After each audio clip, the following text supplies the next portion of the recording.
What's going on, Falcon fans? This your boy, Ricondo, come back at you with another video.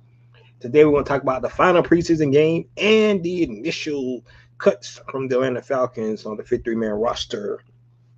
So guys, with that being said, if you have not already, go ahead and please subscribe to the channel. Please hit the notification bell so you're not dropping another video. Please hit the like button so I know you guys out here to talk about. And please share my video throughout the YouTube universe so more people can come hear me talk about. That's right, these Atlanta Falcons. So the final preseason game, um, and let's be honest, it was not a good watch. It really was not. Now, if you're one of those guys that actually go out there and you just like to watch football and you love to see guys, put it all out there to try to make teams, things like that. That's what this game was definitely about. For the majority, the guys that played in this preseason game was guys that still, was trying to show something um, about their position and their roster moves and things like that. Now, it was interesting that they had guys like Ruko Aurora out there, Zach Harrison out there. Um, but I think those guys are fine. I think they just wanted to give them some more playing time. Um, but everybody else that you've seen out there on the field was guys just trying to, establish themselves or having some kind of role on this team. Even if it's just not for the 53-man roster, but for just to say the 16-man practice squad, right? So that's pretty much what we've seen on Friday night, at watching the Dallas Cowboys against the Atlanta Falcons. So um, it wasn't good. I'll just be honest with you. I think what we've seen primarily from the offensive line is that the concerns about the depth that was, talked about from Raheem Morris that he was not concerned. It really showed up again about being an issue for us. Jack Nelson, I definitely think he's going to be a guy on this going to get cut, right? He definitely could come back on the practice squad, right? Because he's going to be probably looked at as a developmental guy, but he continued to not play well. In three straight preseason games, he did not look like he belonged in the NFL. Let's just be honest about that. And he's a 7th round pick, and like I said, look at guys that's trying to put on be a developmental guy. That's where he's probably at right now. So I could definitely see him come back on the practice squad. But other than that, well, definitely not. Parker was another guy that just kept getting destroyed out there by the Dallas Cowboys pass rush as well. So between both of those tackles that was out there, considering that both our starting tackle and our swing tackle both was going to be out for a while, that's really concerning. Now Elijah Wilkinson did not play in the game because it seems like he's going to be the guy that's going to fit into that right tackle spot. However, we still believe, hopefully, we hope that Terry Fontenot and crew, after all the rosters, all the teams are cut their players. Hopefully, they can get somebody from maybe a team that they cut a competent tackle, or they can try to make a trade somewhere. Because I don't believe that the depth is there right now, based off what we've seen in the preseason game.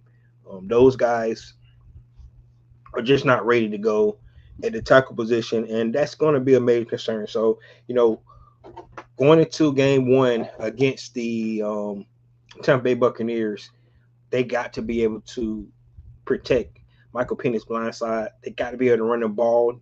Their right side was really good at running the ball, and now that could be something that's not going to be good. So I just think that the Falcons need to do something. Now I don't know how much confidence they have in Wilkerson. He is an 8-year vet, so it's not like he's somebody that's coming in and don't have experience. He have started games in this league before. He actually started a game for the Atlanta Falcons. So, but I don't think, you know, even if he goes down, we need somebody to swing there. So the Atlanta Falcons probably need to make a move there because that guy is, in my opinion, is probably not on the team. So that's from the offensive standpoint. You have to tip your hat off to what you're seeing for guys like Nick Nash. I thought he played really well in that game. I think he solidified himself as a practice squad guy. Don't think he's going to make the 53-man roster because who all they set out. David Seals didn't play. Um, we still didn't see, you know, Casey Washington. He's another guy that didn't play. Now we did see Chris Blair play. Another guy that's probably going to be trying to solidify himself for a 53-man roster spot. But looking at the decisions that the Atlanta Falcons made from the last preseason game, I think they're going to go with 7 receivers. And I think that includes David Seals as well. So I think David Seals and Casey Washington probably are the 2 guys they're going to go with. I'm really now kind of concerned about Darnell Mooney because we haven't heard anything about him, right? I don't think he's going to be ready for week 1.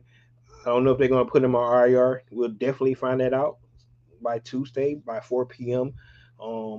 Let's see if they're going to put him on an IR designate to return back later on in the season. But I still think they're going to go with those 7 receivers. And I think David Seals and Casey Washington make their case because neither one of those guys played in that final preseason game. And if they had something to just show, I think Chris Blair was the outside man looking in. Like I said, but we see from Nick Nash, I thought he had a really, really good preseason. And that's kind of what you're going to get from these last preseason games is, you're going to look at individual performances by the team. It really sucks. I'm gonna be honest with you. Even in the preseason game, it sucks losing and looking at how bad the Falcons look. A lot of those guys not gonna make the team, but however, it's still just don't look good. So I just, it was a terrible game in my opinion from the Atlanta Falcons. We had some good spots. We had a couple good things. Elijah Dotson, even though he got cut, right? We're going to talk about the 12 guys that got cut in here in just a minute. But even though he got cut, I thought he looked it well. But Nathan Carter, he played, little bit, but I think he already solidified himself. And depending on the injury of Carla Washington, I think Nathan Carter might have solidified himself for making his roster as well.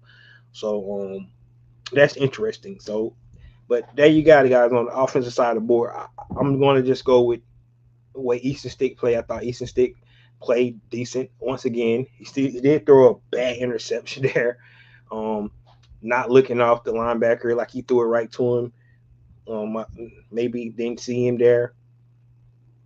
But other than that, I think Easton Stick, I think Nick Nash and Elijah Dotson, even though he got cut. Those from an offensive standpoint, and pretty much that's all I can give you. I didn't see anything else that made me. Of course, Felipe Franks had a good touchdown pass. But from an offensive standpoint, I was not impressed with anybody that I seen on offense. The defensive side, like I said, you seen guys like Rook and Harrison. They're going to actually make the squad. You seen D'Angelo Malone out there again making plays. I think Braylon Trice, the more reps he get, it's going to be big for him. He created pressures.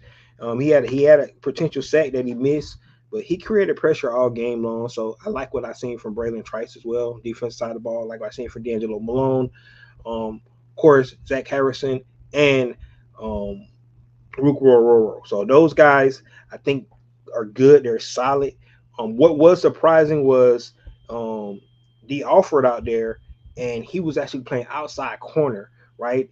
And we know he was going up against guys like Billy Bowman for that nickel position. But guess what? Billy Bowman did not play. So they kind of say, are they really planning on running out there on the court, running out on the field? I said court. Running out on the field with Billy Bowman as their starter, which is be interesting because then Atlanta Falcons actually went big into the youth movement, which is good. You like that. Because that means they could build this young team up from the start, right? So Billy Bowman didn't play, but D. Alford, him and Natron Brooks kind of switched sides. So Natron went in at the nickel, and D. Alford went in on the outside corner, right? That's what we was able to see from both of those guys. I think D. Alford looked kind of shaky out there.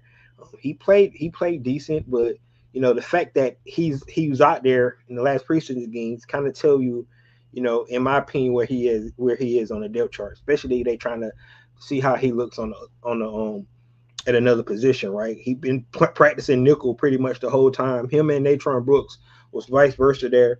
So it's gonna be interesting in this cornerback room. I believe C.J. Henderson, being his pedigree, coming from a first round pick and being able to flash in the what 3 or 4 days he was there, I think it's a question mark where they're going to go depth at the cornerback position. But having Natron Brooks and DR for switch was telltale when you did not have, like I said, Billy Bowman out there. Now you had Mike Ford out there. He played as well, but for the most part, what we seen was um, Natron Brooks and DR for switching positions in this last preseason game. Um, some guys that definitely continue to not look well. Guys like Lamar Jackson, I thought still was getting picked on too much.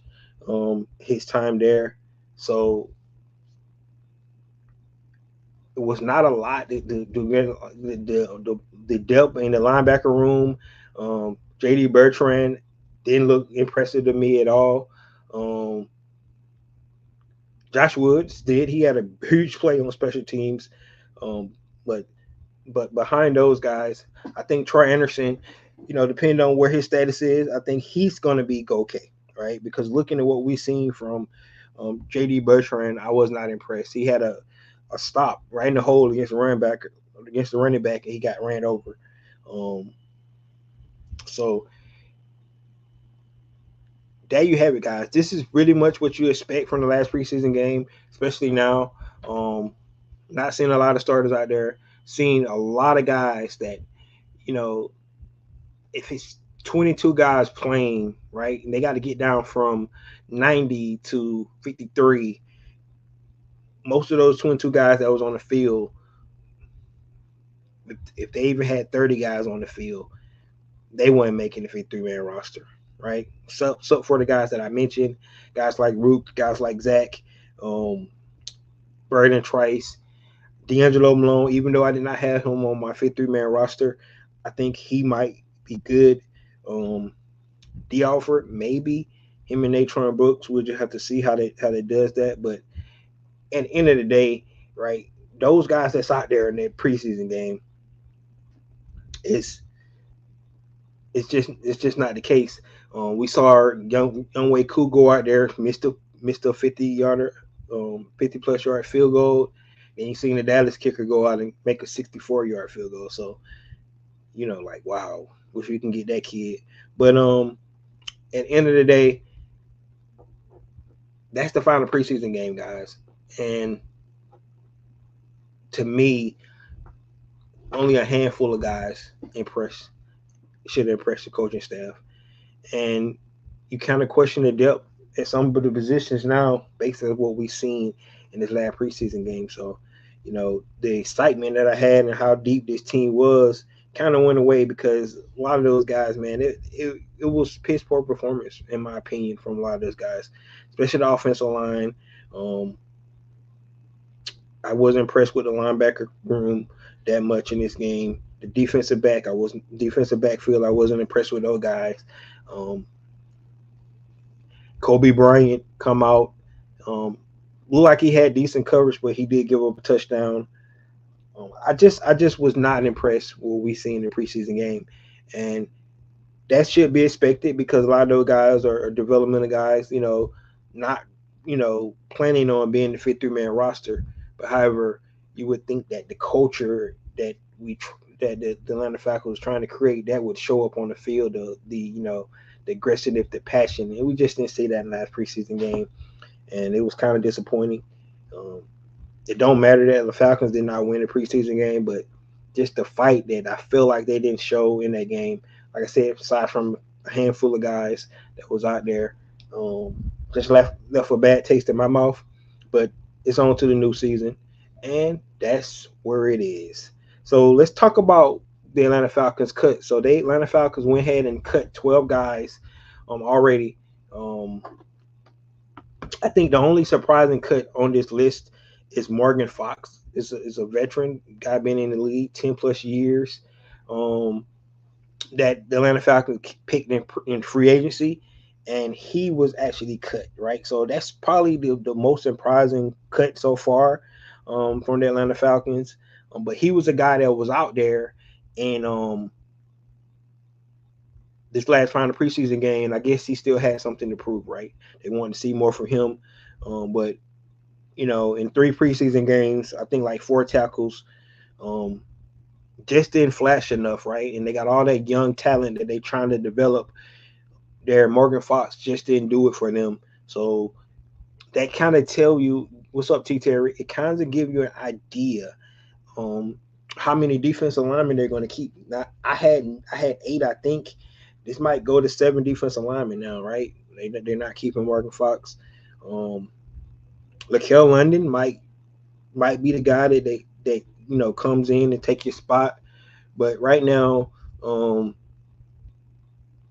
Morgan Fox, that veteran presence. So only older guy you got in that room now is David Amiata. Everybody else is 5 years and younger, on the defensive line. Well, you still got guys like Contavious Street. Not sure if he's going to make the roster. I think he should, but still got Contavious Street there. But other than David Amiata and Contavious Street, it's a young defensive front. So they're really going into the youth movement here.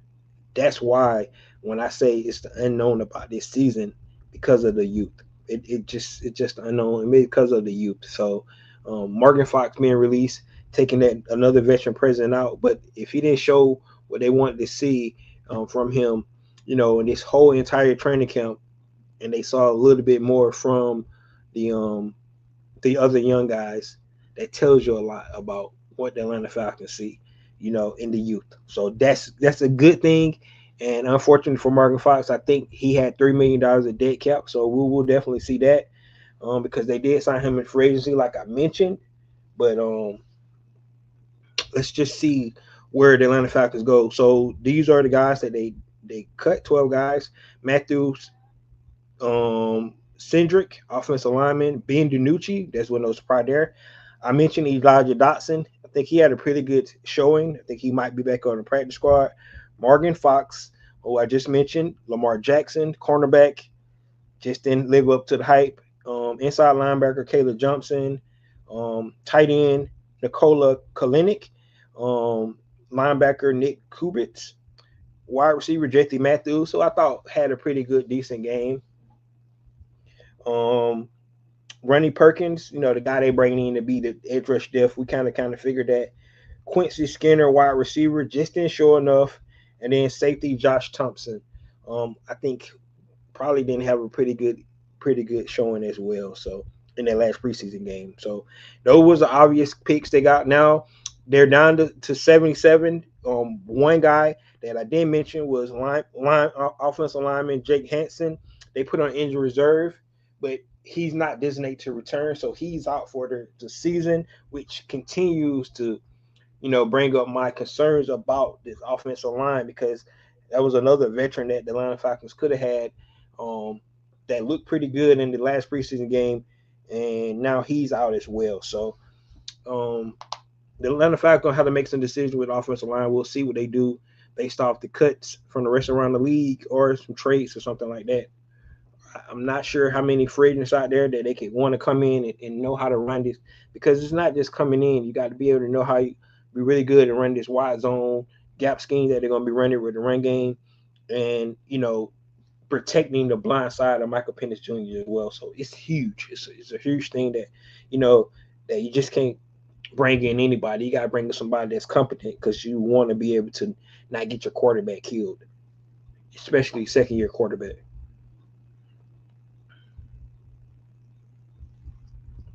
All right, so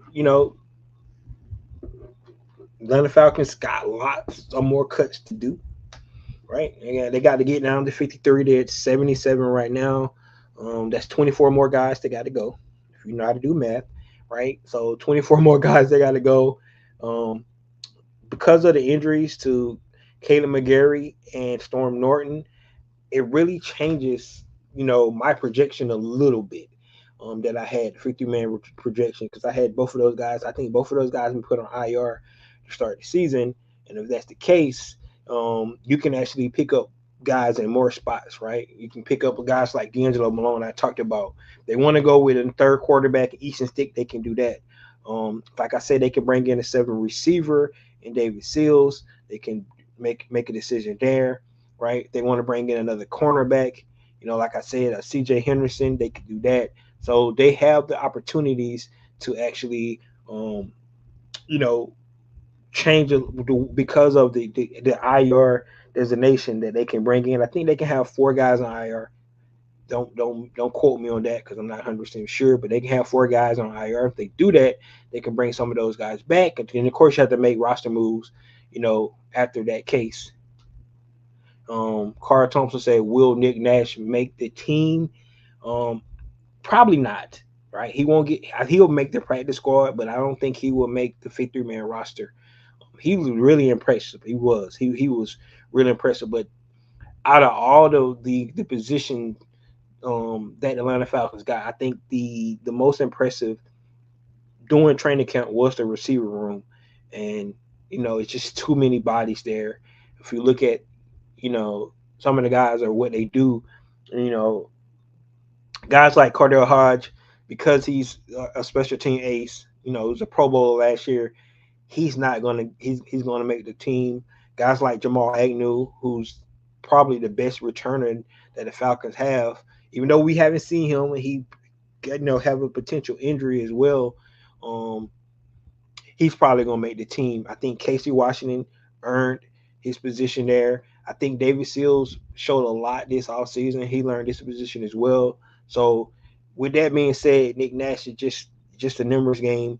He was really impressive, but I don't think he did enough to jump over those other guys, and that's the only reason why I don't think he's going to make the squad. But if they can keep him on the practice squad, I think that's going to be important. Now it's going to be really interesting because there are teams out there that actually looking for receivers. So um, it could get poached. That's just the nature of the beast. Sometimes you cut guys and other guys look around because believe me, every team are looking at the cuts and they looking at places they might need some help. And like I said, Atlanta Falcons had a really good um, receiver room, so I could definitely um, see where that some of these receivers get poached. Like I said, a guy like Nick Nash, who has potential. I mean, it's the guy that led the NCAA in catches last year, right? In receiving yards. So he definitely could get poached by another team, especially with a lot of teams. If you look around the league, teams already making trade for receivers and stuff. So they need their receiver depth. And if Nick Nash is on one of those teams' radar, he could definitely get poached if he does get cut here Tuesday by 4 o'clock. Dartmar says, "What if I told you Penny relates the word phoenix and Michael is literally destined to be a phoenix that came from resurrect the Falcons from the ashes?" I like that. I like that, man. You know what? That's awesome. That is awesome. Georgia Chaser Boy said, "What's up, Racondo Falcon family? The new era is here, and the Atlanta Falcons will rise in 2025 and beyond." See, I love you guys come on and bring that positivity, man. Especially when we got the news on Caleb McGarry, because that news, you know, got people kind of triggered a little bit. It really do. It's amazing, right? The same guy that a lot of people so worried about, but at least he was consistently what we knew, what we got from him, right? Now the fact that he's not here is kind of scary, right? And it's more of me on the running game more than anything because him and Kirsten Lindstrom chemistry in the run game and our running backs running behind those guys was awesome. So, that's where I think the biggest thing is gonna hurt the team the most is in the running game, passing game, of course, but we got to be able to run the ball, right? That opens up all our pass play action passes, and maybe to utilize Michael Penix's skill set that it has, being able to stretch the field. So that's going to be huge. That's going to be huge. So great question, but um, we'll just have to see what happens. Um, but you look at some of the other positions. You start talking about cuts. Like I said, the fact with the injuries, D'Angelo Malone definitely has an opportunity now to make this 53-man roster. Oh man, I think between the secondary, the cornerback room, um, being able to keep enough cornerbacks, I I counted six. Maybe Clark Phillips, injury didn't hurt him too bad. We'll just have to see there. But it's going to be a really really good. A really interesting next 2 days to see what the Atlanta Falcons really decide to do with their 53-man roster. It's going to be interesting to see what they decide to do. So, um, guys, this is a short video. I just wanted to come out here and talk about the final preseason game, which was terrible, you know. And I guess that's what you expect for guys trying to make the team, but it just didn't look like Atlanta football to me, right? And going into the last game, that's what you want to see. You want to see, the spirit of what this team is going to look like on the field, and I just didn't see that. It was a turnoff. It was. I was impressed by some of the guys' performance. Truly, like I said, Braylon Trice, you like what we saw from him, Zach Harrison, Ruker Aurora, guys that's going to make the squad, but you just did not see the the what we hope to see, that fire, that culture coming out from those guys, and that's why they're not going to be on this team. So I'm not going to think too much about it, but it didn't look like Atlanta Falcons football to me, and I didn't like what I saw. So there you have it. Those 12 guys that got cut, you can see some of those guys coming back on the practice squad. Maybe Elijah Dotson, if anybody. Anybody else? Because still got 24 guys to cut. So, um, you know, if you could get you the first 12 cut, maybe none of you coming back. Let's just be honest about it. So we really don't know. But um,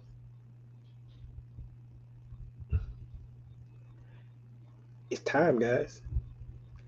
This is the last weekend without football until February sometime, right? College football started this weekend. A week after that, NFL starts. So this is the last week. It's time for everybody to get their fantasy football things going. I know I got 4 or 5 drafts myself this week coming up, so got to get ready for that. Get my teams ready for who I'm going to draft and all those good things. So it's exciting, man. It's really exciting. So um, there you have it, guys. But let me know what you think about um, your thoughts on the preseason game. Who did you highlight in that game that you think is going to make the 53-man roster? Who hasn't already been cut, of course. And let's see where this thing goes from here. Right, the Atlanta Falcons got until Tuesday at 4 p.m. To make their final cuts, 24 bodies, and then we'll look at from that. We'll look at the waiver wire, see if the Atlanta Falcons start picking up team guys that got cut from other teams, right? So the initial 53-man roster was going to be Tuesday, but before this season start, it could definitely change because of the moves that Atlanta Falcons might need to make to boost up their depth on the offensive line. So just be aware of that. So even though it's a 53-man roster comes out on Tuesday, by the time the Atlanta Falcons play um, next Sunday, right? Not next Sunday, but the Sunday after next, right? Will probably be another different roster. So because they have to, establish the first 53-man roster, then they got to look at the guys that got cut from waivers. Then they got to make changes from that. So we'll definitely be tracking all those movements and the guys and the bodies and things like that But it's on the Tampa Bay, man. It's time. I hope you guys are ready for it. Season start. Let's get excitement. We got a young, hungry team that's coming out there, and it looked like a lot of the guys we're going to be depending on this year is going to be young, and that's a good thing and a bad thing. The good thing is, you know, if they grow the right way, they can be a dominant defense for years to come. And the bad thing is the inexperience that we're gonna have to deal with some growing pains, right? Even from our young quarterback as well. So there you have it, guys. Let me know what you think about the final preseason game. Also, let me know about what you think about the guys that got cut, the 12 guys so far. This is your boy Ricondo coming back at you with another video. Peace.